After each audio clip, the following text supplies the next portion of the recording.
the 50-50 is probably is pretty good. The question is, what can they deduct off the top to make it 50-50, and that's an item of negotiation.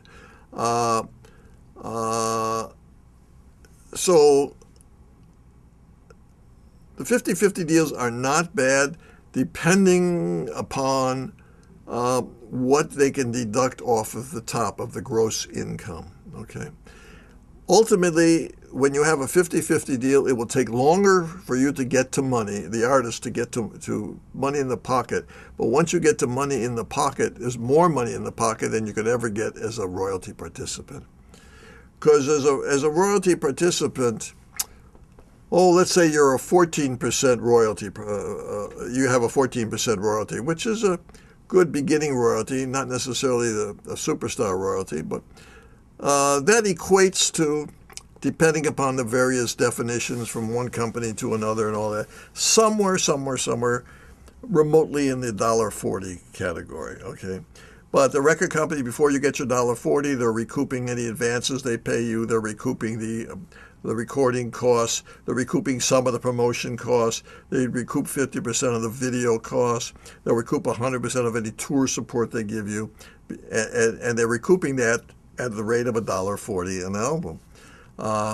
So if you're getting the $1.40, it'll be a while before you see that $1.40. They have to recoup all this money. And by the way, out of that $1.40, you have to pay your producer. The artist has to pay their producer 3 points, 4 points, whatever it is. And a point is roughly equal to about 10 cents. It could be 11, it could be 9, it could be 11 and a half, it could be 8 and a half, depending upon the various definitions. But for rule of thumb, we say, it's around 10 cents. Okay. It's not accurate, but it's around 10 cents. On the other hand, if you have a 50-50 deal, records wholesale somewhere $10, $11, something of that nature.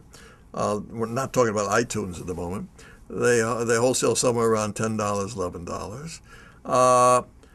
By the time you take off the costs, you're down to somewhere between $5, $6. And if you split that, the artist splits that, the artist is going to get $2.50 or something more than that. That's pretty good. That's a lot better than the $1.40. But it takes longer to get there because they're taking off all marketing and promotion. They're taking off manufacturing costs. They're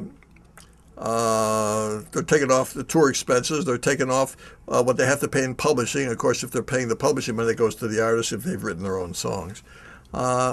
So it'll take longer to get to the point where you're now splitting, but when you split, it's a bigger piece. The copyrights in the sound recording, we've done them all ways. We've done them where the company owns the copyrights in the sound recording. We've done them where they jointly own the copyrights in the sound recordings, and we've done it where it's a license deal and the artist gets it back after 5 years, 7 years, 10 years, 15 years, something of that point. Done them all ways, no one way.